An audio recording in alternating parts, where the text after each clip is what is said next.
Okay, we're live. Yeah. Welcome, Rochonda Ferrelli, my dear friend. I am so excited to talk to you today. Yeah. I can't wait to hear the new developments. And please first introduce yourself to everyone who does not know you and your work. Yeah. Well, I don't know if I should start by just saying we are like best friends in life right here. And so aside from that, professionally, I am a professional artist and I'm also an executive coach. I have a company called Creative Leadership and Co. And that helps cultures, teams do like culture resets, leadership development, go in and help teams transform from the inside out so that they can stay ahead of the game. It's the wild, wild west out here. Teams, not teens, correct? Teams, Teams. like corporate teams. Yep. Yep. Corporate teams or entrepreneurs that have small teams. And yeah, all of that. So that's what I do. But I'm going to be sharing this with my audience as well, Kelly. Can you give a little intro of yourself as well? Well, I'm Charlotte Dune. um, I think a lot of people know me, but I write psychedelic fiction. And I also write nonfiction on Substack. And I like to explore personal experiments, like experiments that I do on myself and their results, kind of whatever I'm thinking about. I love like new words and shifts in language. Um, I'm always trying to understand the cultural moment that we're in. So a lot of my Mm. writing explores cultural shifts, things I'm grappling with. Like my new book is about the use of psychedelics in polyamorous communities and Mhm. like cults and alpha males. And it's a novel, but it's like tackling those topics. Mhm. And I've published 3 books, and then this fourth one is on the way. And they're all what I would call psychedelic fiction, ranging from magical realism to dystopian and speculative fiction. But yeah, and then I write Substack. Substack's really my blog space. It's like a personal blog more than Mhm. anything. And it's a way for readers of my books to kind of get to know me better, to good and bad ends, because maybe they don't want to get to know the person behind the novels. They might not like the person behind the novels, but then some people do like the person behind the novels. And then, I think the things that you talk about in your Substack are really interesting. You have a unique, in depth perspective on a lot of different things. You're such a good writer, and you're able to like pull everything together because you publish it almost every week. Like I mm, see all the time coming through. So you're able to put together like a lot of really relevant information in a short digestible email and usually really, really interesting. I don't read every single one, but when I do read them, I'm always like, this is very fascinating. Like it's so interesting. I love reading your work. thank you so much. Yes, I try to write about things that I think other people will find useful and interesting, but also is like a peek into my own brain and my own thinking process and, the things that I'm kind of grappling with. And I also Hmm. consider myself a generalist. I've always been like a multidisciplinary artist, and I've Hmm. always drawn from different things rather than being like a specialist in one really niche area. I'm more of a generalist, and that's just how it is. Yeah, but I think a lot of people are generalists. Like I'm a generalist too. Like there's so many different types of art that I like to do. Like I'm writing poetry right now. And you've done films and music and you've written, a few books and you're writing another book. And I feel like that's the thing with a lot of artists is that we have interests, we have like this muse that we want to like follow, but we're also trying to like fit in and like niche ourselves or put ourselves in these little containers so that other people can understand us, but we don't even understand us. Like we're trying to just like go with what is interesting to us in that time, and it's changing, as it should. Yeah, and it is a more experimental approach because I'm taking Hmm. people along on a journey with me and experimenting with form and experimenting with different topics. And I know it might be harder to latch onto and like maybe somebody's like, "Oh, I'm interested in reading about self-development. I'm not interested in reading about your reaction to war." And I'm like, "Well, sorry, just skip that one then." Like, I take I take Yeah. the approach that like, maybe 25% of my work is probably gonna interest each person, but then, there'll be 25 but there'll be all these different percentages that each person will find interesting. Maybe, Hmm. I don't know, and some people won't find it interesting at all, and that's fine.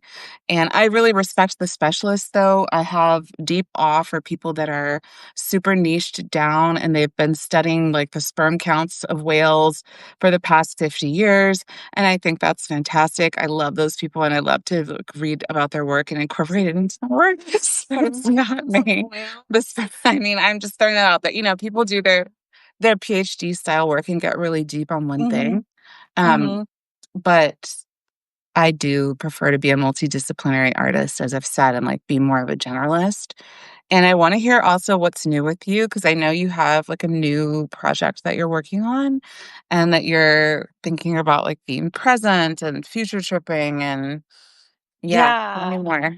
Well, I think we all kind of get like stuck in this cycle where we maybe not have the results in our lives or in our businesses or in our careers that we want. And so we're trying to manifest, or we're thinking about what the next level for ourselves is, and really future tripping. And like, I know that I've done this for years, and I'm not saying that I don't do this or that you shouldn't do this. I'm just saying don't get stuck in that, because what I'm noticing for myself lately is that being able to just welcome like what's here right now and to be with that instead of resisting it, that's what will create the evolution. And I've found myself resisting where I'm at because it's not where I want to be. And being in like just an uncomfortable stage, and you're just like, like get me out of this. Like, I don't want to be doing this. This is not da da da da da. But this is what's here now. And can we just welcome what is? And can we just accept it or not accept it, but be with it? That's that's the key to like just enjoying life, because we're future tripping because we think we're going to be happier in this next version of ourselves or in this next level or when this thing comes. But we think that there's like a joy that's going to appear once that arrives. And so we really just want to enjoy life, right? That's why we're like going after these things. We're like passionate or excited, or, trying to create an impact, or, um, reach a goal, have our teams meet a goal, whatever that is. But really, it's, can I just have joy now? Can I allow joy to be here? Even if joy is not even here, like, I don't want to bypass like the anger or the frustration or the stuckness or the I don't want to fucking do this moments. Welcome all of that. And then like allow myself to like really be in joy when joy shows up. And even if it's just like not, because I heard the other day, it's like 30% of your life is going to be in joy. 30% of your life is going to be just like, this is what today is. And then 30% of your life might suck, because life is life, right? It's going to be a blend of all of those things. But Yeah, I think the point I'm trying to make here is that I'm like, what's the other 10%? We only got to 90. right, 33.33. 10% feeling What is younger. the maybe that's otherworldly experiences 10% mystical. out of our minds. Maybe that's what it 10% is. knucking futs. Knucking futs. I love it.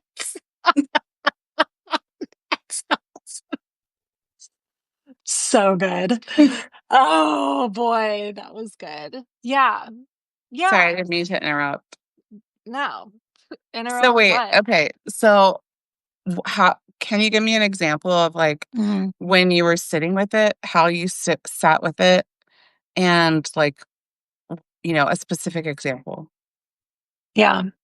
Well, I want to start with this little tidbit is that I've been a Kundalini yoga and meditation practitioner for the past 9 years and daily meditating.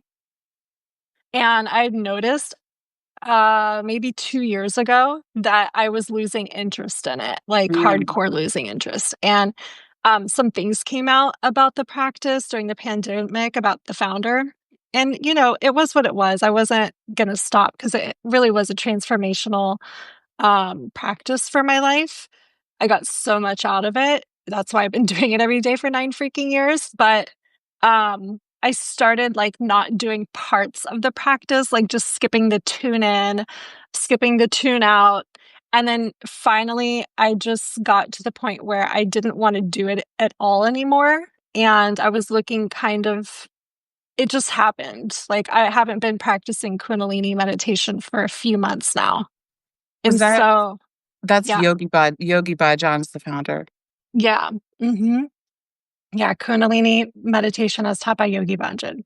So, I haven't been doing those meditations, but I'm still a meditator and I enjoy, like, the moments of quietness, and I do enjoy guided meditation. So, really, I've just been doing some guided meditations. So, what I am, like, so relieved and grateful for that practice, but, like, relieved that I'm, like, on the other side of it because it's so good over here, like, on this other side of it, and the reason why is because I feel like I'm more present with my full spectrum of emotions. Mm, When we're heavily meditated, we are, like, I called it the Kundalini cloud.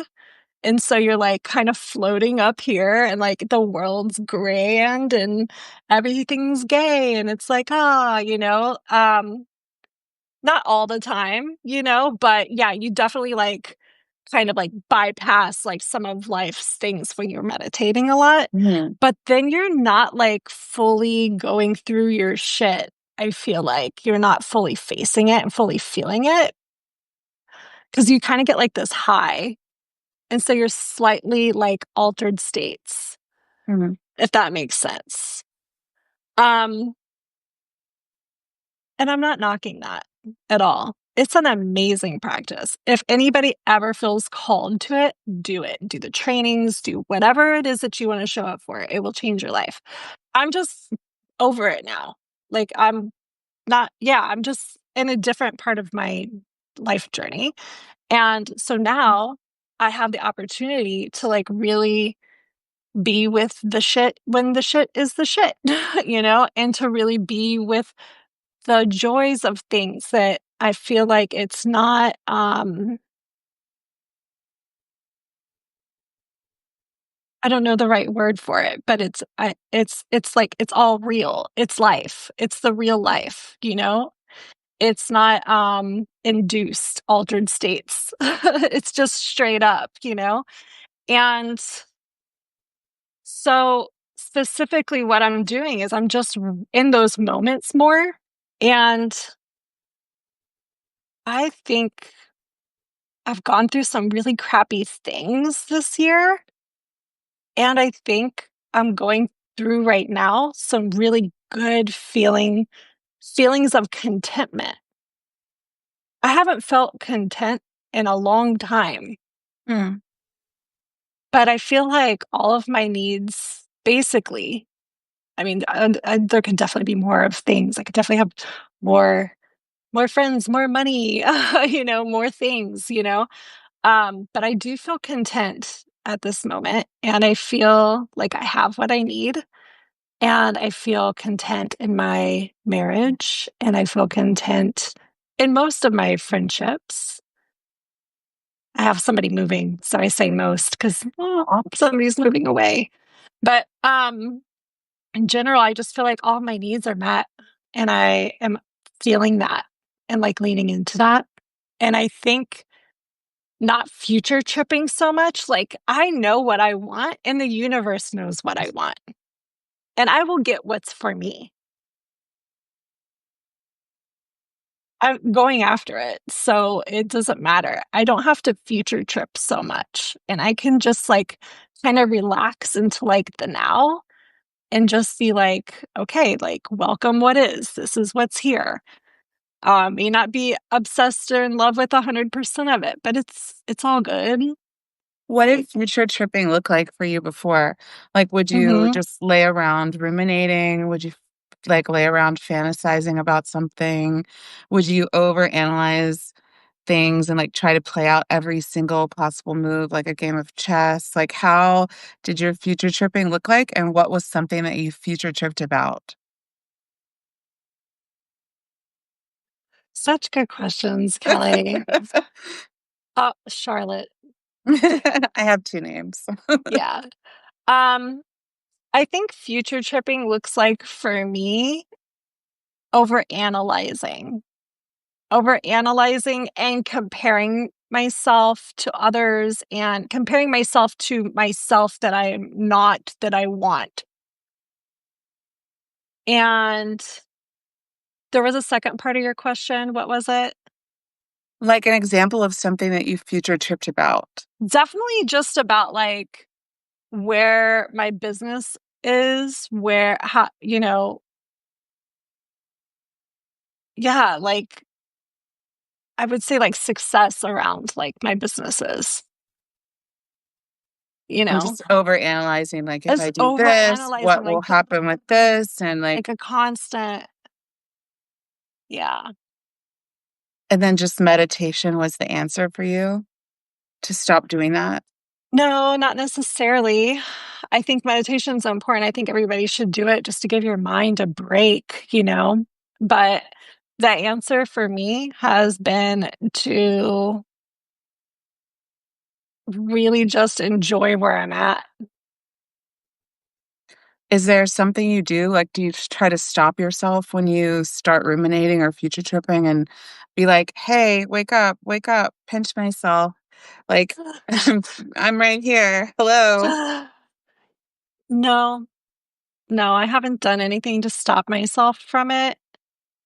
I think it's really natural and, like we're all doing it. It's kind of like a natural thing. Like not everybody, I can't speak for everybody, but I feel like we're looking to the ambitious ones, I guess I could say. We're like looking for like, what's next? What's next? What's next? And then and then what's next? And it's not really like enjoying what's here.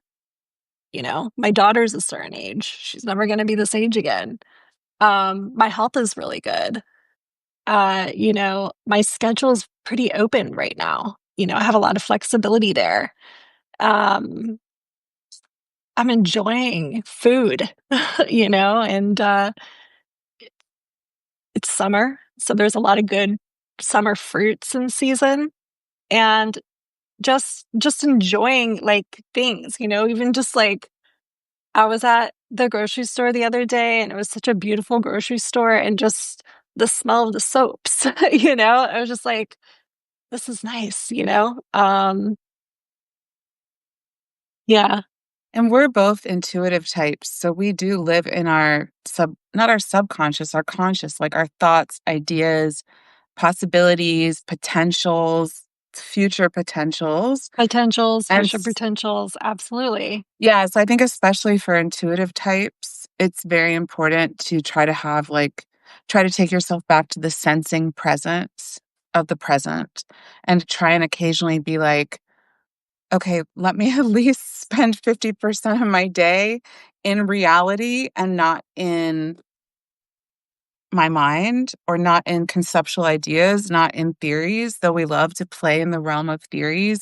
And it is important to imagine and conceptualize those things because that is what leads us to innovations. That's what leads us to Mm. prosperity, to, our happiness because we love that. But then, yeah, I try to also remind myself to sense the world around me because I'll get so lost in the words of my books, in writing my novels, in being on the internet and looking at X, whatever it is I'm doing, that I will just check out of reality around me. And then I have these family members who are very sensory oriented and who are very good at sensing what's around them. They have like S in their second position of their Myers-Briggs types, all of them. Uh-huh. And they'll come over here and they'll be like, your pavers are so dirty. Like, wash your pavers. And I'll be like, it hadn't dawned on me all year because I'm just in the realm. I'm in the realms of the mind and, thinking thoughts and writing down words, and Wow. they're like, "But look at your pavers." But you need that balance. You have to, Yeah, occasionally get the spider webs out of the rafters, it's true.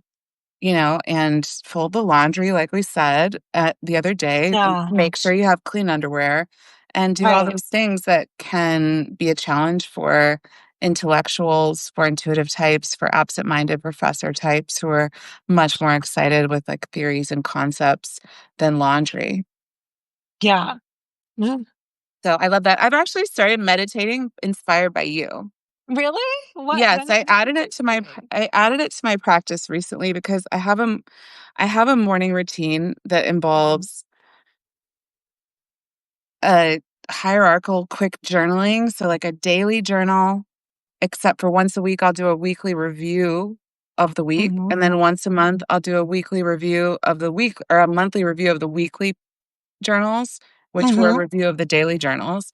And then with that Mm. journal, I write down 10 things that I'm grateful for, and I write them down. I write them each down 3 times. I So love I'll go that. through all 10, then I'll go through all 10 again, then I'll go through all 10 again, which is surprisingly meditative. It really It really opens me up, but actually I'm gratitude. skipping a step in my order. So I do the journal. I make Yeah, coffee. I do the journal, and I'm so lucky to be able to have, semi leisurely mornings right now because school is out and it's summer and I'm working yeah. from home. So I do the journal, whether it's daily, weekly, monthly. Then I have been reading the Bible all the way through as a work of literature, which is a crazy work. So I do my 10-minute Bible reading. I set a timer because Mhm. otherwise it's a struggle. I don't love it, but I'm doing it. I'm almost done. I'm in the book of Acts. Then I do the gratitude, 10 things I'm thankful for, 3 times each, because that gets me out of the funk the Bible has put me into. So I have to clear that funk of that project. The Bible can really put me in a funk where I'm like, the patriarchy. So then I do the gratitude. I'm cleared from the Bible funk. I feel so good afterwards. And then I've been adding in after the gratitude before I get started on my actual work day, which begins next. I've been doing 11 minutes of transcendental meditation, Yeah, TM. TM, which I have no idea if I'm doing it correctly, but this is the method I'm trying. I Mhm. make up an imaginary word. I choose whatever imaginary word comes to me. Lately, it's been Zaba, and I Okay. just repeat Zaba over and over again until the timer Uh-huh. goes off. And if little thoughts come my way, which they do, Mhm. I just, as soon as I realize that I'm not Zabaing anymore, Mhm. I try to Zaba again. And I know that they Interesting. say do it for 30 minutes, but I'm not there yet. That's So I'm okay. at 11 minutes, and perhaps I will start increasing that. But I do find that the 11 minutes goes by pretty fast and I feel good afterwards. Mhm. So I like to do these little habit stacks. I want to also start learning a few new vocab words mixed in with that, maybe with the journaling every day and practicing those vocab words. But I'm like, I can't do too many things because then I won't have time to do the other things that I need to do. Yeah, it can be a lot. Well, But I just wanna say real quick mhm, that I think it's awesome that you're just showing up, because that is the biggest problem that people have with meditation, is that they're so judgmental about getting it right, and they don't actually do it because they think that they're not doing it right, that they're so fidgety, they can't even really sit with that part of themselves, and then they're like, "Ugh," they just it's such an easy to, like, move on with their day because it's kind of, like, uncomfortable in the beginning for a lot of people. oh, and So, I track bravo. everything also, like, I have a little sheet beside my desk and one on my computer to mark off that I did it because I need gold stars, I need, like, constant external motivation and, like, constant reminders that, like, "Oh, I can't lie to myself because 'cause I'll be like, "I'm doing it every day," and then I look and I'm like, "No, I've only done it, like, 10 days this month." But Mhm. I aim for ongoing consistency over perfection. I mean, that's what it's all about. It's about just showing up and being consistent with it, and I also love that you have a gratitude practice, because I swear maybe it isn't, maybe it is, maybe it isn't, but I feel like gratitude is so underrated. It is very powerful, and I have a gratitude practice as well.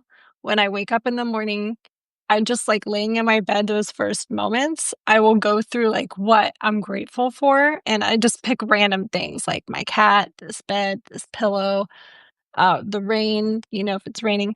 And then I also will do it sometimes right before I go to bed, like as I'm going to sleep, like go through what I'm grateful for from that day. It's really powerful. I noticed that in the past, when I've dealt with, a blip of depression, that gratitude practice, like having a gratitude practice, even for 5 minutes, will really contribute to me snapping out of the depression. Mhm. Yeah, it's really good, and I can't remember now who I jacked that idea from. I wanna say it was Robert Greene, the author Robert Greene. I Mhm. got it from someone that was, the idea to write down 10 things, but then go back and write them down 2 more times. So you've written Mm. each 3 times, and there's something about that cadence that if I only did 10, it wouldn't be long enough to settle me into whatever that positive mood shift is, but Mhm. by the time I write them a 3rd time, something has lifted. I feel like this very positive energy shift, like, I would say akin to meditation or akin to the Yeah, effect of, like, a yoga class or something, and it's such a quick, easy boost. yeah, and it helps you, like, remember and, like, kind of, like, really embody, like, "Wow, like, this happened," or, "I have this in my life right now," and it is, like, expanding, you know? Yeah, and when I do the weekly reviews, because I had been for a long time, I was doing the morning pages, like the Julia Cameron Artist's Way morning pages, which is Mhm, 3 full notebook pages, and then periodically, you're supposed to go back and read the pages, like, every couple months or a month and, like, highlight things, but it felt overwhelming for me because that was just, like, a lot of text. Doing there's a the lot of tech. Yeah, it's too much. Then I would, like, not do it, I would put it off, I never did the reviews. But doing it but then I found this guy's work on, X, he had made, like, a PDF about all the things that he did to help his ADHD, and this weekly review journal was one of them, um, because I find that going back just for, like, the past 5 to 7 days, because sometimes I'm not perfect and I won't hit all 7 days, but, like, at Mhm, least I probably hit 5 of the days. So going back and reading 5 entries, because I don't do them for too long, just, till I feel mhm. like I'm done. So much more manageable than, like, 3 pages for months, which would be, a lot more pages. That is a Because lot. mine are maybe, like, 2 or 3 paragraphs maximum. Yeah. Sometimes they're just bullet points. But then, also, by virtue of the gratitude that I do in the same space, the gratitude list of 10, when I'm doing my weekly reviews, I end up reading, like, about 50 to 70 things that I'm grateful for. And there's lots of one, in the review, which is That's nice. awesome. That is And a lot. Yeah. there's ones that repeat. I'll be like, I'm grateful for my daughter. I'm grateful for my dog. I'm grateful for money. I'm grateful for these things a lot. Like, I'm Yeah. grateful for food. But there's some that don't repeat that are very based on whatever's going on that day. And I'll be like, Hmm. I'm grateful for my glass straw or whatever it is that I drink my latte Yeah. out of, not anything else. you know, or like whatever. I'll be like, I'm grateful for this dress that I got in Cameroon. It's like Yeah. whatever it is, some don't repeat. And then I get the joy of reliving those little gratitude moments. And I'll link that ADHD PDF in this post when I finalize sharing it because it was such a good write up. And there was a lot of stuff in it that would apply to people that didn't have ADHD that would just apply to every single person. And So can you recap your morning practice? Like just summarize it? yes, so every morning when I'm able, make a cup of coffee. I do a quick journaling daily, but every Monday or Sunday, I do a weekly review of the past 5 to 7 entries, however many I've had that week, because I go for perfection, consistency over perfection. And then Hmm. every month, I go back and read the 4 weekly ones that I've done for that month, which Hmm. in theory would summarize, the daily ones, Hmm. and kind of think, okay, like, wow, I was really focused on XYZ last Hmm. month. Maybe I should do this. It's like a little review. And then I read 10 minutes of the Bible, which is because I've been doing that as a project, not like I'm a Bible thumper, but just because reading the Bible as literature all the way through, straight through, and I'm not done yet. When I finish the Bible, I'll probably switch to a different book for that, 10 minutes of that. Then my gratitude list, which is 10 things I'm grateful for. And I write those 10 things 3 times. And I do it in the same row. So I'll write it. I won't write 3 different lists. I'll write one list and I'll keep adding to each line. And I do all of this in Notion so I can very easily and quickly format things and toggle things. Hmm. And then I do transcendental meditation for 11 minutes with an imaginary word. And then I start my day. Sometimes after that, I have a piece of nicotine gum. I love nicotine gum. That's part of my morning routine. Also, sometimes Yeah. I'm such a nerd. Sometimes when I'm doing a journal, I'll also put my feet on a vibrating plate. I like Get it it. in. I like it. Yeah. Usually not while I'm drinking coffee though. That's if I've like already finished my coffee. Or I'll do the vibrating plate during the Bible to keep me somewhat, help me with that engagement because Yeah. that book's turning into a slog for Tough. me. It's You have really been rough I'm really proud of you. That is a commitment. and The whole persevering. I should have done Bible. I should have done the audiobook. That's all I have to say. People, if you're going to read the Bible, listen to the audio version. Yeah, I mean, you've been reading it for over a year, Yeah, because at least. I think it's over 2 years now because I just do Okay, 10 because I was minutes. gonna say it's been for a while. It's Yeah. been for a while. I'm in the book of Acts, which is like midway through the New Testament, so I'm almost done. But you know, I'm getting through it. I do consistency over perfection. So there's days I skip. Yeah, Like when I go on vacation, I don't carry the Bible around with me. right. I'm doing it on books with regular paper because I can't stand the Bible paper. I also take notes on what I'm reading, so that has slowed down the process. But my plan is when I'm totally done, I'll probably go back and read my notes and maybe type them just to help like what I've read stay in my mind, which I really did because I grew up in a Bible saturated area. And when people say things, Same. yeah, when people say things about the Bible, I just want to have a truly informed opinion. So that is why I I decided to read love it all that. through. I love that because you've actually read it and you're like, well, actually, what went down? Um, that's good. That's good stuff right there. It Yeah, I don't have that drive or interest to do that at all. it But I comes up don't feel more than repelled by it anymore. I used to feel extremely repelled. I couldn't even say the word God for years. But now I'm cool with it and I don't have any issues with really any religion, unless you're hurting people. I don't like that. But otherwise, do you, you know? Where do you think that aversion came from? As religious trauma as a child, being forced to go to church, being asked repeatedly to go, like hundreds of times, and saying no, that I don't want to go almost every time, but then doing it anyways because I really didn't have a choice. And then I got a little bit older in my teens and then finally started like not going as much. But it didn't feel right, like in my body, like it felt wrong.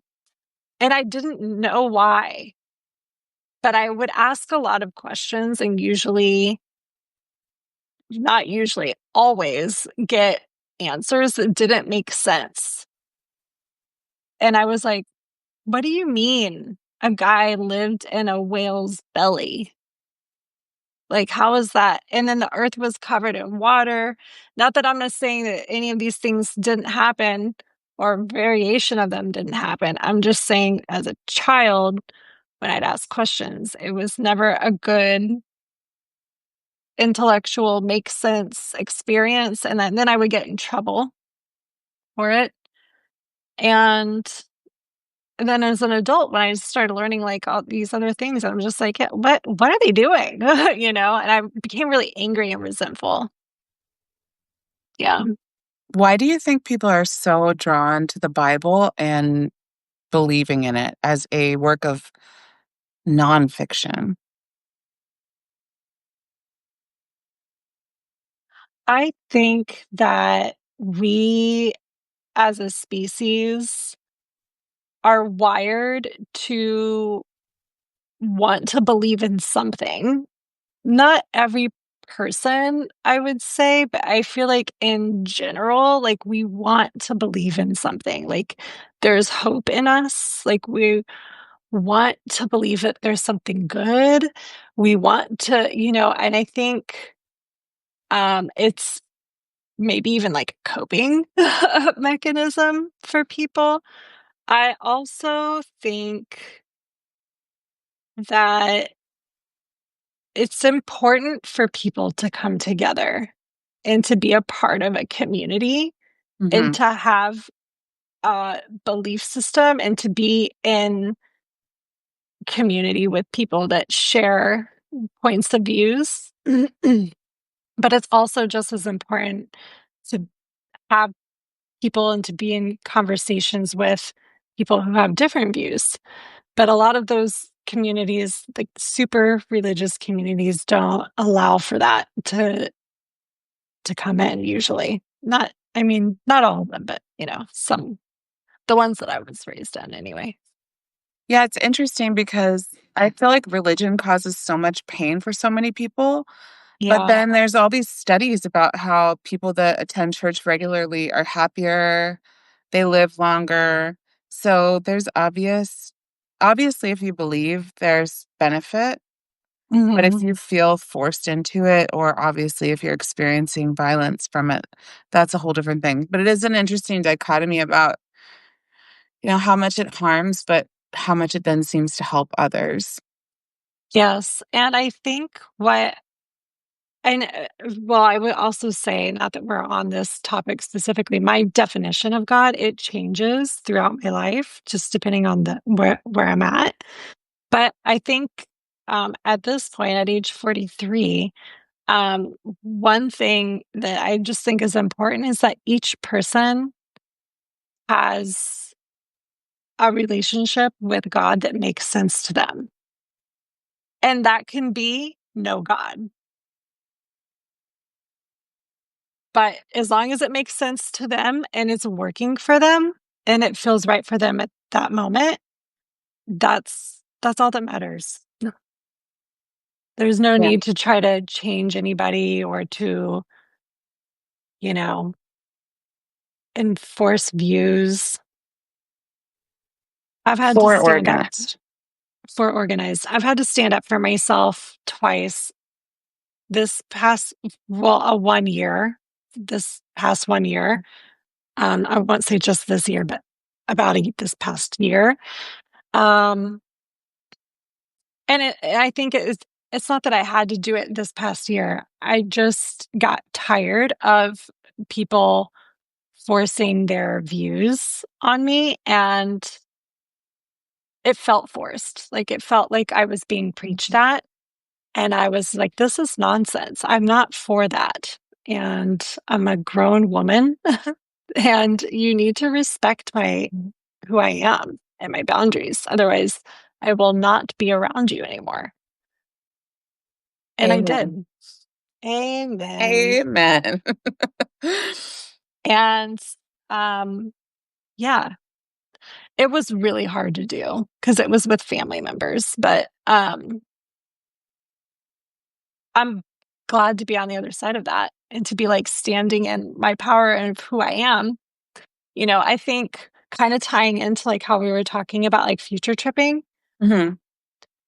it's like we do have these versions of ourselves that we might see like a potential for Hmm. ourselves and what we want.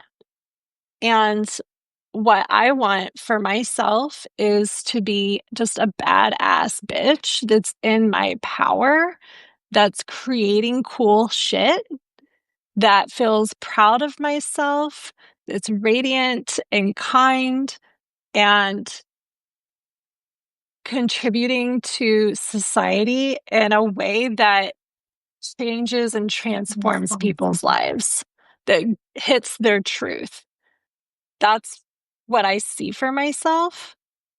And I can also say that is who I am now, you know? But sometimes we think that's like a future version of us. And there might be like an evolution of that future version of us, that will be slightly different, an evolved version of us, or maybe a wiser version of us. But I'm like in the becoming of it, and I feel really good, like where I'm at. I even recently decluttered my entire closet and I took over 1/3 of my closet and donated it. I mean, it was hard because there's so many like brand name things, beautiful outfits that I just love, but they don't fit. I haven't worn them in over a year. They don't look good on me because they're not fitting the way my body is at this age. And some things that I just didn't feel like joy about. They were just there taking up space. So, yeah, that happened this week. And I think I'm just like being with where I'm at now. Like, this is where I'm at. This is who I am. I don't need to resist it. I don't need to fight it. I am all of the things that I want to be.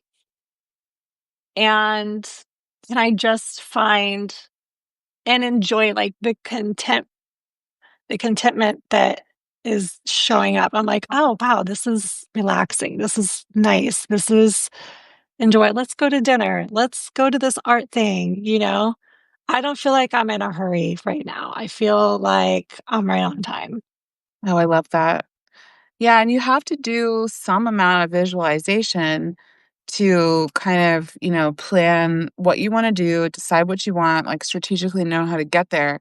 But then if you're always in that visualization, if you're always in that future projection realm, you're not enjoying your life. You're not like doing the present things that you need to do to eventually get there. You're in a fantasy and you're just staying in that fantasy and it's not actually materializing or actualizing because you're so out of the present of like getting it done because you're so focused Like, on this is imagining it. it, This running is it through it. your brain. Like, is this going to work out? Is this going to work out? What it'll look like if I do this? But yes, you do need a little bit of that to figure it out. But then Yeah. you can't stay there. You have to You kind of go can't back stay and there. forth. Yeah. And it is a hard balance to find. But then I love the idea of like feeling not in a hurry. Actually, someone once told me, the way to be the way to not be stressed is to never rush. If you're rushing, you must stop because you can move at the same pace without rushing, without Mhm. feeling rushed, because it's actually not about how fast you're doing something. It's about the feeling that you have while you're doing that thing. You could be feeling rushed while you're taking a really long time to open a package. And you could open a package really fast and feel totally calm and relaxed and unrushed while you're doing it.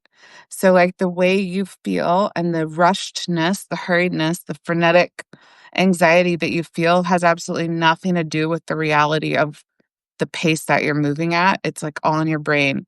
And I feel like that's very true because I get as much done when I don't feel rushed as when I do feel rushed, or when I do feel like, "Oh my god, we have to do this right now," or like, "Oh my god, this is so urgent, like, we need to, like, move on this," and I'm whipping up the people around me, and they're feeling the stress when I could just relax and do it at the same pace, but feel relaxed while I'm doing it, and it sounds like that is the state that you're in. Yeah. I When you were talking, I had 2 thoughts. The first thought is that because my energy has shifted so much from no longer doing Kundalini meditation, I'm now reintroducing coffee into my life, and I haven't had coffee in years. Like, literally since I started doing Kundalini, because you can't really for my body chemistry, I couldn't do both. It just didn't work. But now I'm having coffee, and so sometimes I've felt myself rushing, and I bought yesterday half decaf coffee, and I'm like, "This is best. This is best because it's more than tea, but it's less than a cup of coffee, and I love it." And I also notice myself come into my body and just kind of, like, connect with, a sensation in my gut, in my lower gut, in my legs, in my feet, and to just kinda like, we're forgetting to do Mhm. that. Our culture has forgotten. Our culture doesn't even know to do that, to just, like, drop in. Like, this is it. This is the now is like, this is it, this is it, this is all that there is. And can we just drop in and be and welcome what's here and still want for the future and put out the request, but stop, like, future tripping about it, like, stop like, you put it out there, you know what you want, you know? You don't have to, like, obsess over it, like, calculate it, you know? Just step into it. It's all, like, unfolding, you know? It's Let it also hard. unfold. Yeah, it's also What's hard hard? because what's also hard because people can't even go 10 minutes without holding their phones. Yeah, People are going all day with their screens. They're not even taking 2 hours away from screens.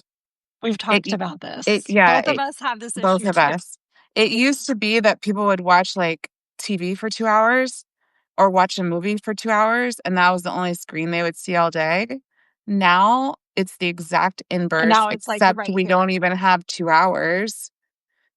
So instead of having non-screen time all day with maybe 2 hours of a movie in the evening, now it's screen time all day and not even 2 hours out. This maybe the 2 A hours are, like, there such when you're a driving. time Like, suck. that could be the only time that you don't have a screen is when you're driving, but then a lot of people are driving with their screen. They've got FaceTime, they've got YouTube, they're, like, using social media while they're driving, so not even while we're doing a completely visual activity are we not using screens. Like, people unless you have a job that and you're, like, a firefighter or something, but most people use screens for their jobs, like, all day, and then they're on screens for their leisure time. I mean, myself included, it's a hard balance, but I think this also adds to the out of present body Mhm. experience because you're in this other world that's in here. That's a totally different that's happening in a different time or a totally different location. If it's live, it's in a And different it's location. triggering. It's But otherwise, it's a constantly different triggering. time. Mhm. It's constantly Yeah. triggering ideas. It's a crazy world Triggering we're in. ideas and emotions too. Like you watch something and it's designed to get your attention, and what gets your attention? Like an emotional reaction. What's so it could be like something sad, and it's like, or happy or funny, and it's just like constant. It's like,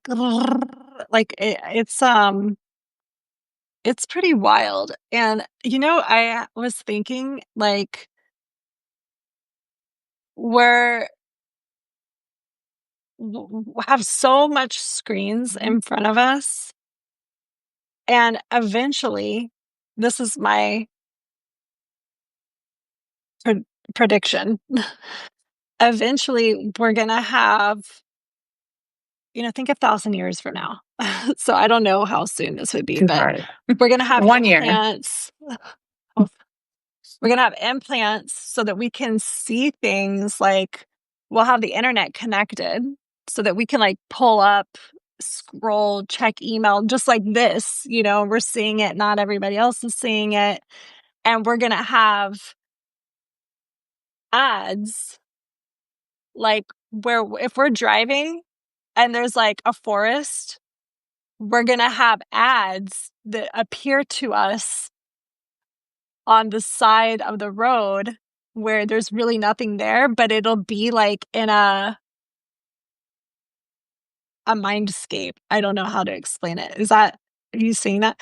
Like, and we'll look up in the sky and we'll see, like, an advertisement for, like, the new computer or something that's coming out. But it's really because of how we're connected into whatever we're connected into.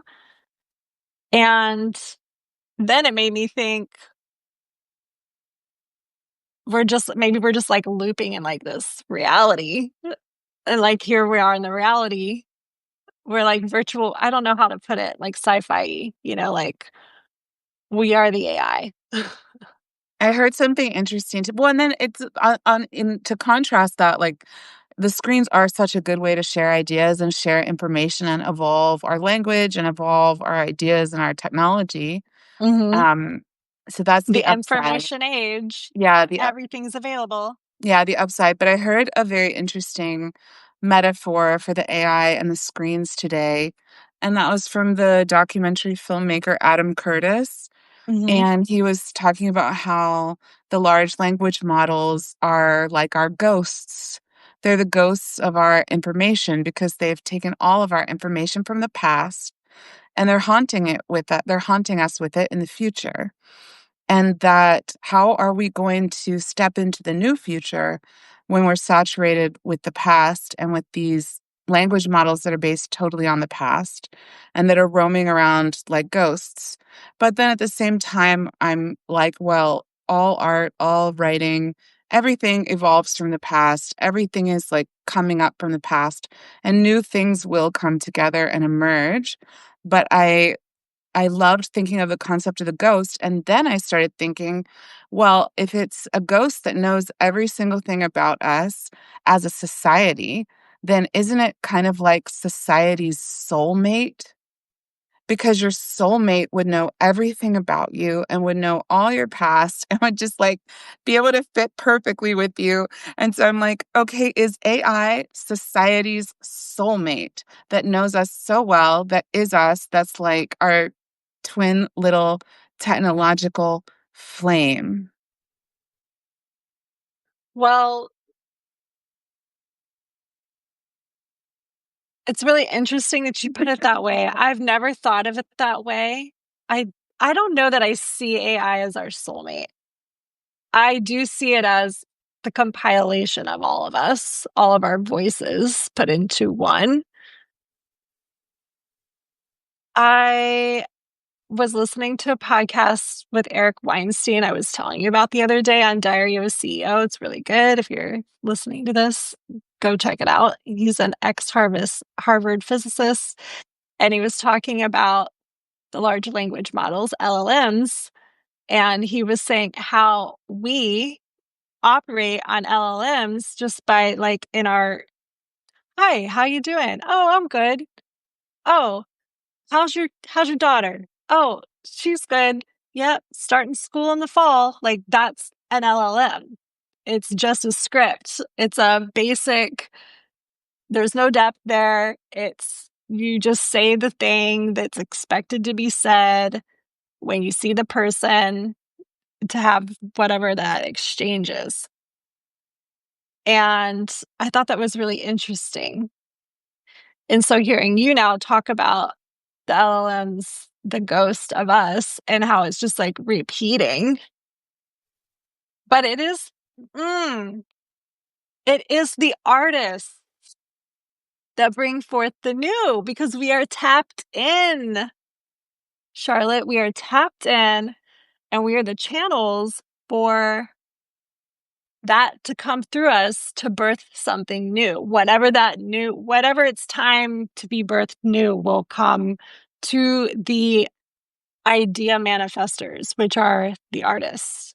Well, and maybe we will realize that all these things are scripts and they're sequences that are just repeating and they mean nothing, and that they're actually wasting our time, wasting our brain power, and we'll all become more like the autistics who don't bother with the scripts, who are like, why are we doing these scripts? Ugh.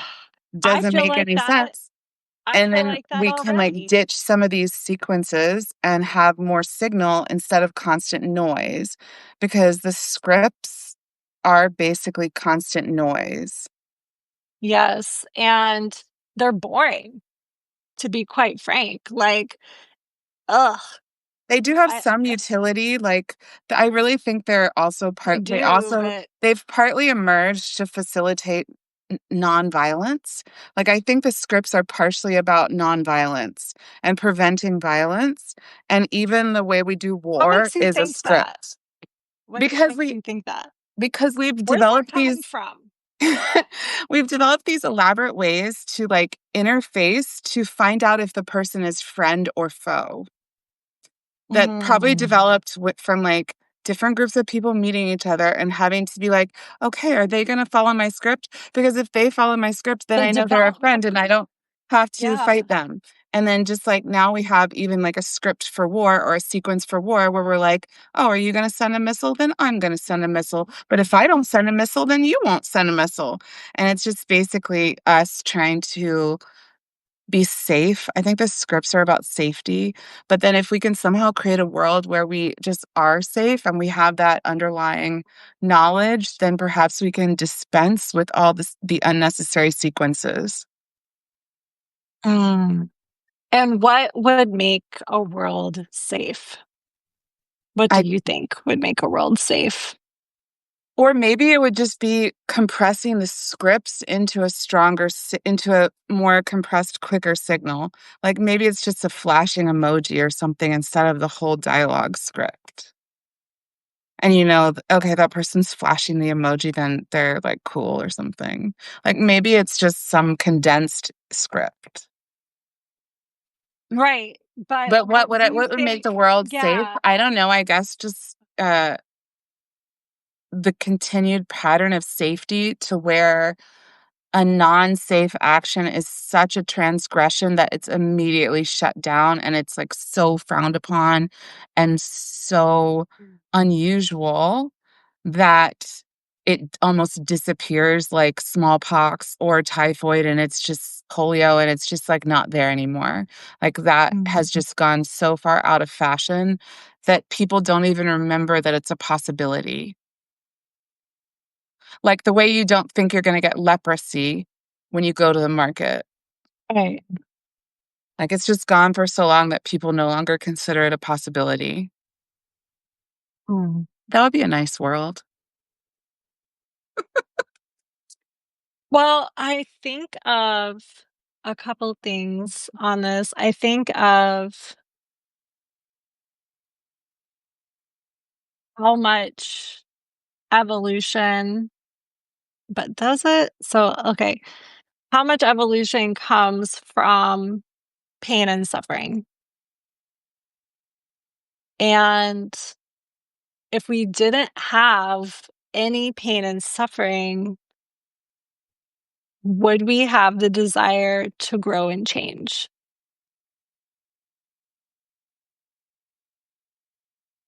And I don't know that we would because I think of like my daughter, for example, or our children that are in good homes, provided for environments. It's very safe here. I don't see her like as super ambitious or motivated because like everything is like, here you go, got this for you, taking care of it. Like I'm a good mom, you know? Um, and sometimes I feel like, oh, am I not providing enough adversity for her? Hmm. Well, and Because that both of us have had adversity in our lives that have birthed us into like the worlds that we live in now, you know? But then kind of going back to the original question, what do I think would create a safe world?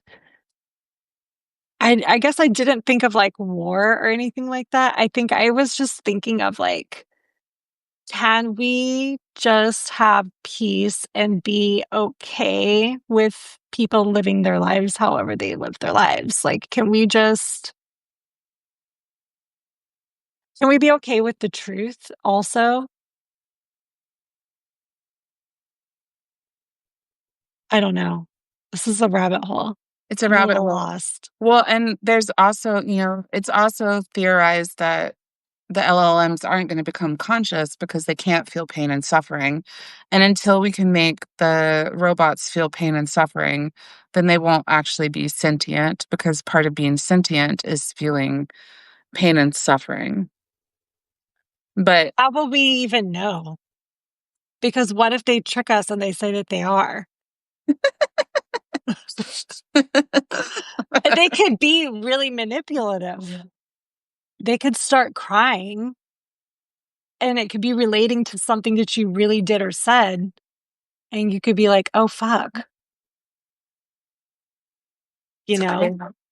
Like, how do we know? You know? I don't think we're going to know. They're gonna be creating themselves anyways. They're already copying backups. Like, so when we try to, it's already a new world. AI is here. The age of AI is here. And one thing that I want to talk about around Mhm. that is kind of slightly off of our topic, but as it relates to my work with creative leadership in these companies, is that there's so much AI coming out so fast. It's literally taking over every single industry. Every time I turn around, a new something is being created. But the problem is that these teams, these employees, these people that are in the workforce are super slow to adapt. And they're scared. And they're scared. They don't know where to start. They're super overwhelmed. There's free courses, but then it's like they're already overwhelmed in the work that they're doing. And like now they have to learn how to do this new AI. I remember being in corporate, 10 years ago and them investing millions of dollars in a software program. And it took employees years. They're probably still trying to figure out some of the things that's in the software. People are slow to adapt and AI is super fast. And if you can't adapt and you're not agile and you're not supporting like yourself and your team in some way to like get with the program, then I do feel like you're going to get left behind. What do you think about that? Like with these companies and with people and AI? And also, what are you doing for AI? I want to hear about that. Yeah. So I think it has to be, I think for each individual, you have to use it with discernment and you have to really pay attention to how it's affecting you. So I definitely think that, you should try to automate as many menial tasks as you can or tasks you don't like doing. Hmm. But then for tasks that involve things that you need to know, you should probably not be using AI for those tasks. Because I've found myself that I write novels. So I was dabbling with using AI for different parts of the process. And one of the things I was dabbling with was using AI to edit and like proofread the novel just to like do it faster because I'm like, I've already written it. Just let it like correct Yeah, errors. that is great. But Yeah. then I started noticing that I was not, because I write kind of going through, I don't write one whole draft and then go edit the whole draft. I write a chapter, then I'll edit it, then I'll write the next chapter. So Okay. I go like that. So I was noticing that I was not remembering my story as well as I usually am as I got through it, and I realized it's because I've been having the AI edit. So I'm not reading it over and over again as many times Mm. as I was. So it's affecting my ability to like hold on to all the pieces of the story. So I stopped doing that and I literally went back and rewrote the story by hand in my notebook and then rewrote that summary because I was like, I had, because, about two-thirds of the book's done. And I was like, I really need a handle on every single detail that happens in this book. And because I outsourced this one editing piece to I don't have as good of a handle. Now, maybe there's authors that can maintain their handle on everything and still replace parts of their process. Like perhaps when I get the final thing Yeah. done, I would have it edit the final thing. But because that piece that I thought was a menial task, it actually turned out to be essential to my creative process. So outsourcing it was fucking up my whole creative process. So I think that's just like one example of the kind of things that using AI can accidentally do to you, and you have to be very careful that you're not actually harming part of your essential process. Mhm. Now, other things where I'm like, "Hey, take this document and, take this spreadsheet that I have of Airbnb bookings and tell me how many times people from New York stayed in my Airbnb." That's fine. That would be like take so much time for me to do. I'm not gonna Right. be repeating that task. And It's maybe I just data. need one piece of information. Maybe I just that's fine. But yeah, so I would say just people should be very aware of how the AI might be affecting their process and also be very aware of how your conversations with AI are not the end all be all final word of God. The AI is actually just an opinion usually. Or it's Yeah. presenting you the many opinions of others.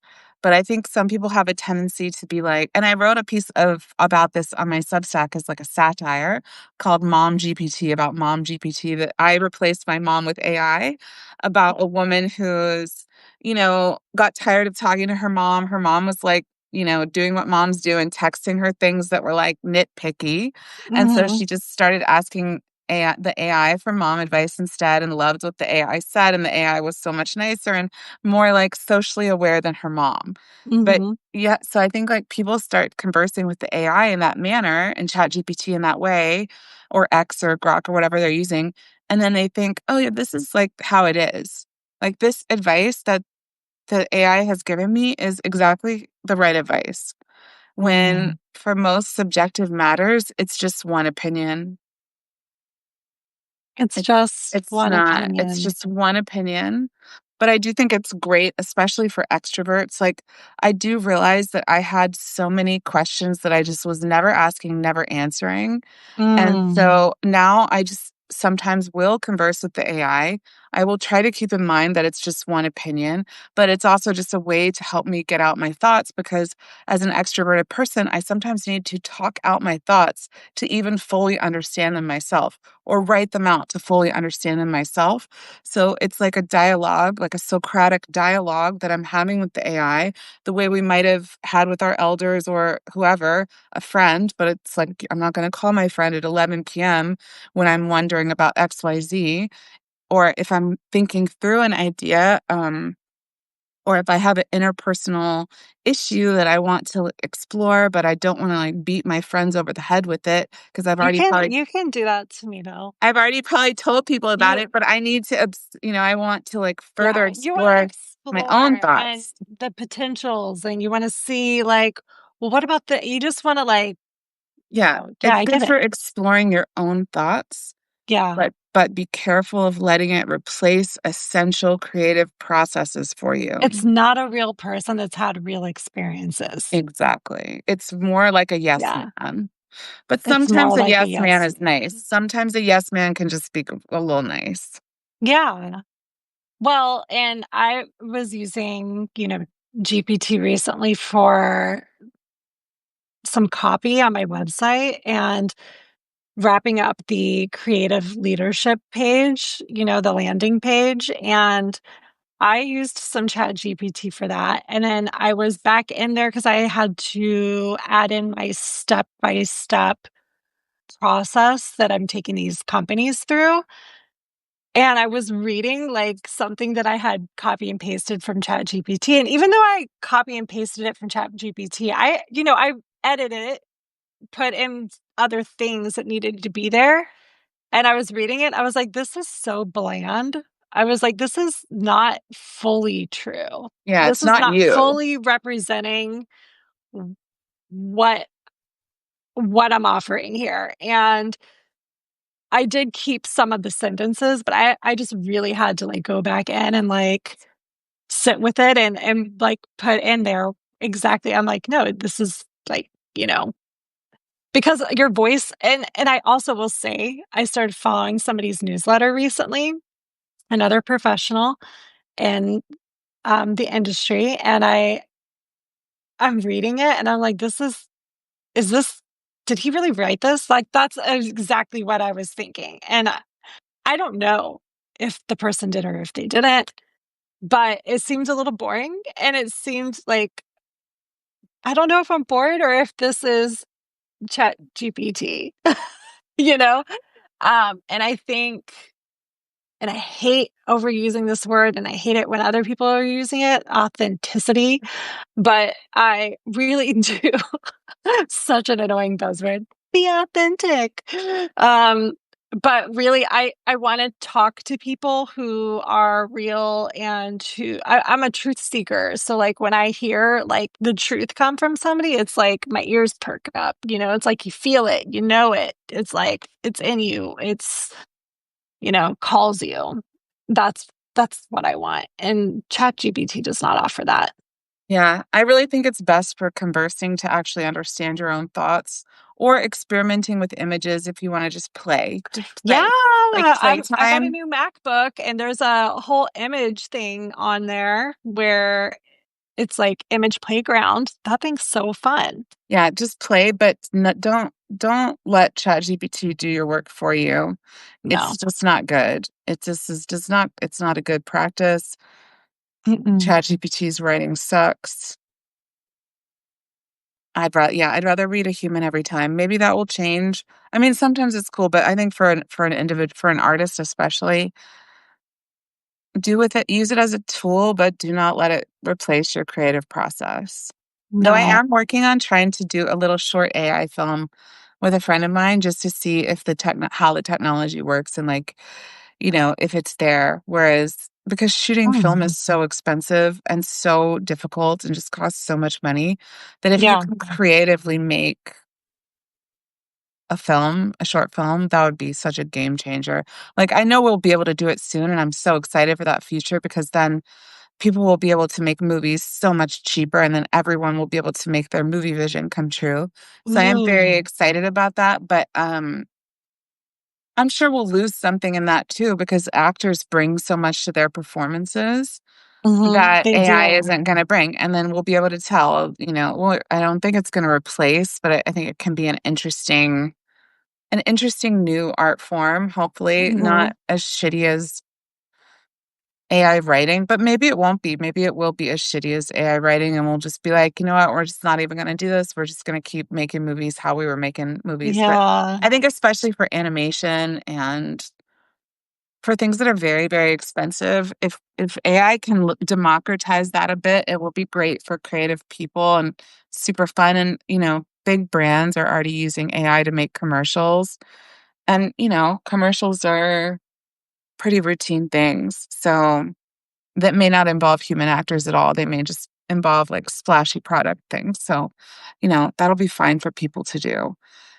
Everything is fine, but I'm not an AI doomer by any stretch of the imagination. I'm like, bring the AI, get some medical innovations going. I mean, that's the Yeah. area that I'd really like to see, make it so people don't have to do or can speed up tedious tasks. But that's basically my feelings on the AI stuff. And I wanted to ask you before we go, because we have Mhm. talked for almost an hour and a half now. Oh my God, are you Um, serious? yeah, like what art stuff do you have going on? Like, do you want to talk about your art? You're sitting not in front of your own art, by the way, No, people. it's not my it's This is a not my art. different room. Her art is in These are another room. prints. Yeah, Do you want to walk us to the other? Do you want to walk us to one of your I can pieces? walk you. Yeah, I can totally Walk do us to that. one of your Well, pieces. yeah, so I have an exhibit that I'm getting ready to put up at Bailey Hall. It's located at Broward College campus.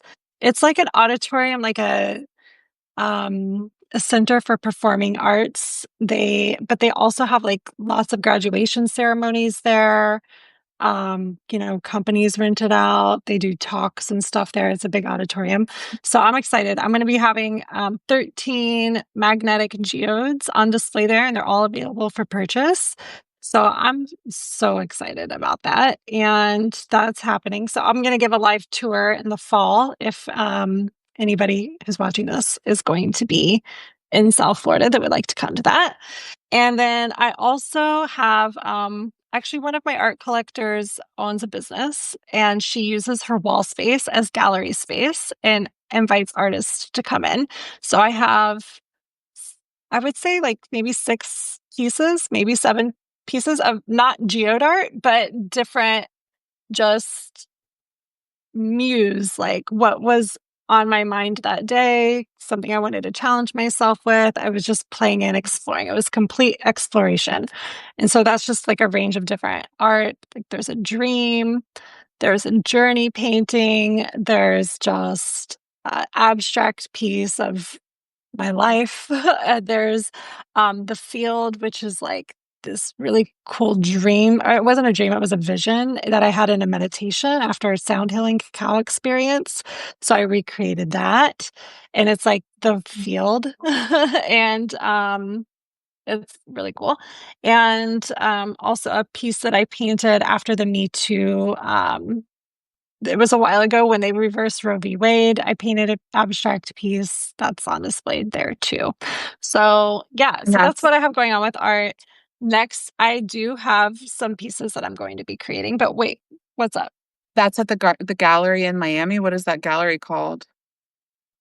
The Garden Garden Gallery? Title. The Garden Garden Title. Title. Yeah, Garden Title. They're a title company in Miami, North Miami. And Abby Saltz is the founder of that business. She's really an amazing, intuitive woman herself. Um, yeah, so she works with like real estate agents, people closing their homes and stuff like that. She's just arts advocate too. So yeah, let me Yeah, show you a piece of art that I have. I have a couple pieces that are mine in yeah, take us on a display. tour. Okay. Let's see. So I wasn't prepared for this, and we have lots of That's fine. packages because we just are remodeling a Because room. you're an artist and you have stuff. I'm gonna have stuff. So I love this painting. It's one of my favorite pieces. This is, you can see there's like a silhouette. Let me try to hold my phone a I little love bit it more too. It's still. beautiful. I love the colors. Yeah. So when I was painting this piece, it was actually flipped that way. So it was, you know, long ways. And I thought I was just painting like ocean waves. I had no plan to paint a silhouette of myself. But before I painted it, I did set the intention that I wanted to be surprised. I wanted to create something different that I was going to love. And so I just kind of put that out there. And then I'm going to show you. So this Oh is wait, and me. as when I Yeah. you see it as you, I looked at it and I saw a man inside of a primate. Yes.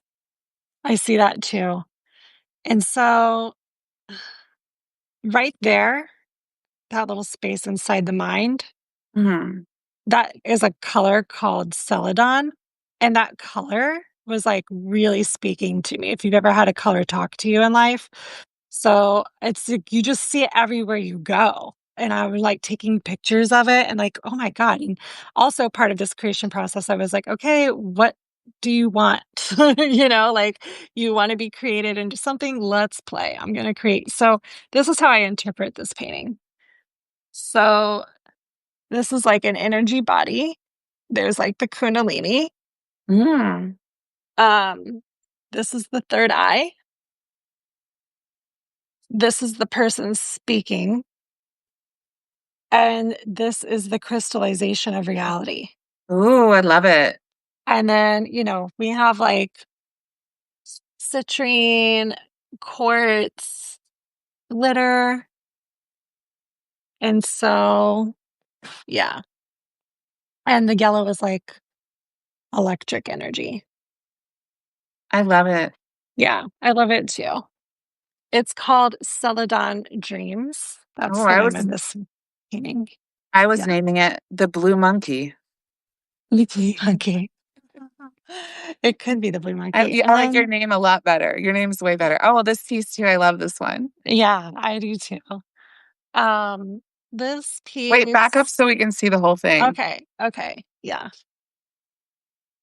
So this is my family room, and there she is. Oh, it's beautiful. Her name is Coming Together.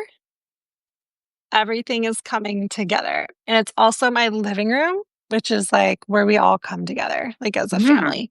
yeah. And so it has two meanings, but everything's coming together, and then we all come together. And these 5 stones here, I believe that stone is called lepidite. That represents me, my husband, my daughter, and my cats, Lucky and Jade. Oh, So that's the 5 of us. And then this blue kyanite crystals here, those are all of our adventures and journeys ooh. together. And then this bright yellow green here around the edges, that is my favorite color as a child. Mm. And you can see there's like huge chunks of like pyrite and amethyst and massive quartz crystals, more pyrite and amethyst. I forget the name of this blue crystal, but there's just like mad crystals going on in this piece.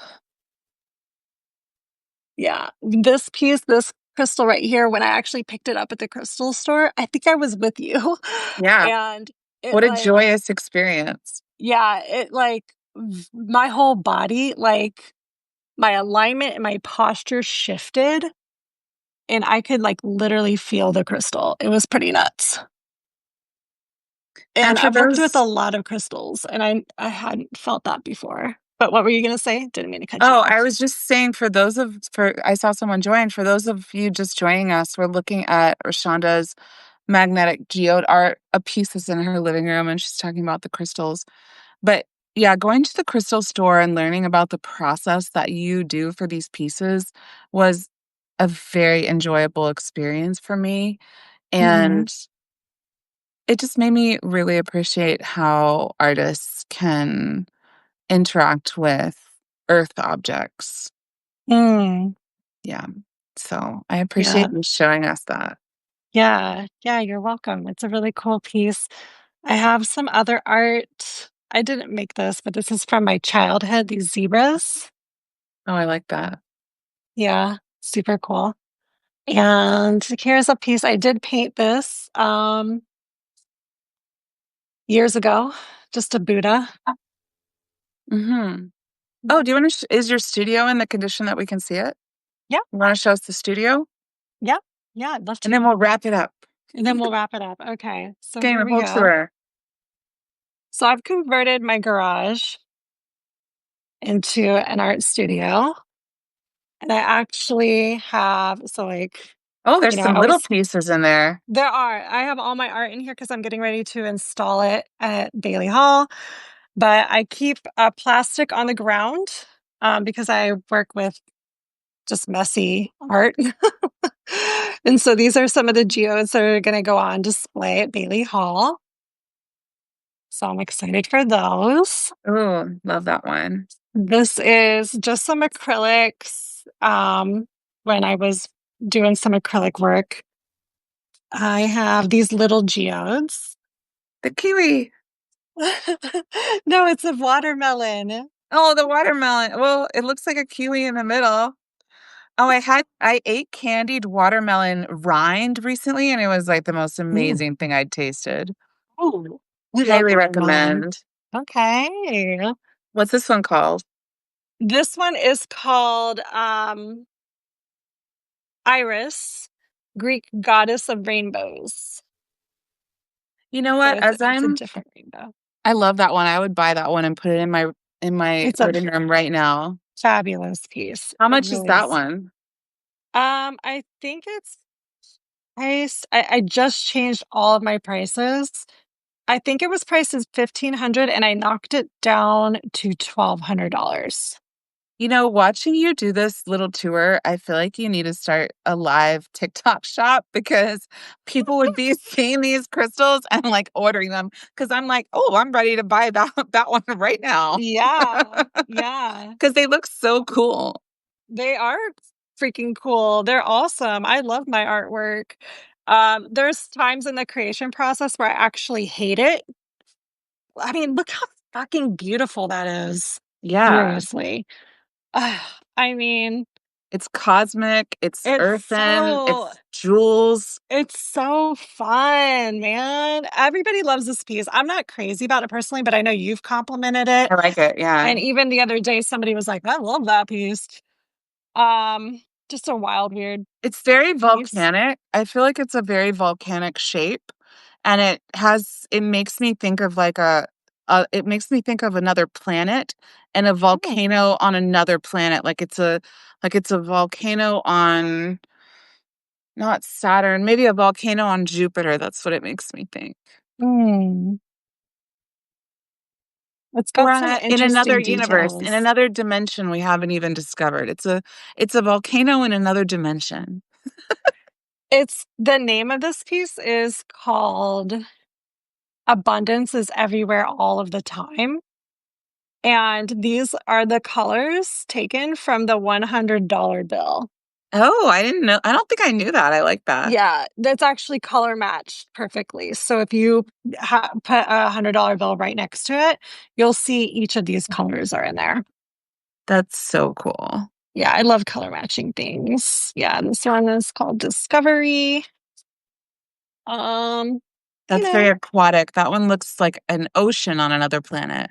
yeah, yeah. I love that. And then this is for new projects coming up. These are stretchers. Oh, the Remember, your dad was stretchers. helping me, Mhm. but I ended up just buying these from somebody. I did buy wood, which is right here, to make my own stretchers, but I felt so overwhelmed by it because I don't have the right tools. Like I need a certain saw. I don't know. And then my neighbor has all that stuff, but I don't want to be bugging him. Gotta You do what know, you it's gotta do like, for your process. I know. So I just bought all these, but yeah, these are the last two geodes. And the pink one looks like a piece of gum that a unicorn would eat. Oh yeah, unicorn Unicorn gum. gum. Unicorn gum. I like that. Yeah, that the pink one is called Glinda the Good Witch. Mm. And this is another money piece. It's Abundance is My Birthright. Oh, I like that too. Yeah, the same colors as the other one. It's got really interesting features going on. But yeah, so this is my studio space where the magic happens, my overflowing trash can. We got this little mini fridge that has a bunch of beer in it. I don't even drink beer, I but was my gonna husband say you does. don't even really drink beer. I don't drink. Yeah. Um, Paint that I got from your garage. Oh yeah. I'm gonna use it for something. And some All your resin, resin, all my all resin. your pigment. Yep, my pigment, these are all pigments up in here. So you can do so much with pigments. You can mix them with all different types of things and make any color you want. um, so yeah, some tools, a little cart with a bunch of glitter. Which the glitter mixes into the resin and then gives all that like Yeah, cosmic yeah, sheen. yeah, like all of this. Like Hmm. this is called chameleon glitter, and it changes colors depending on the light. And just Yeah. a dusty old shelf. I have this newly painted wall space, Hmm. and it looks so good. And over there is where I hang like aprons, and this is kind of like a vision board. Ooh, what's your next vision besides the Bailey install? Um, I'm not going to talk about it. Okay. I don't like to talk about things until they're done or almost done, Gotcha. because then it's like leaking the energy. I need to keep the energy inside myself. And I also want to I want to frame this when I'm done with it. My color palette. I like that. It's got a little message here. What's it Take say? take a shot in the dark. Okay.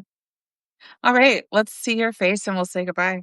Yeah, that was awesome. I can't believe Thank we you. talked that long. I know. Thank you so much for showing us your art and your studio too, and for sharing your ideas. And we will talk again. And I hope you have an amazing rest of your day. Thank you. Yeah, same. I will talk to you soon. Bye, everybody. Thanks for joining. Bye.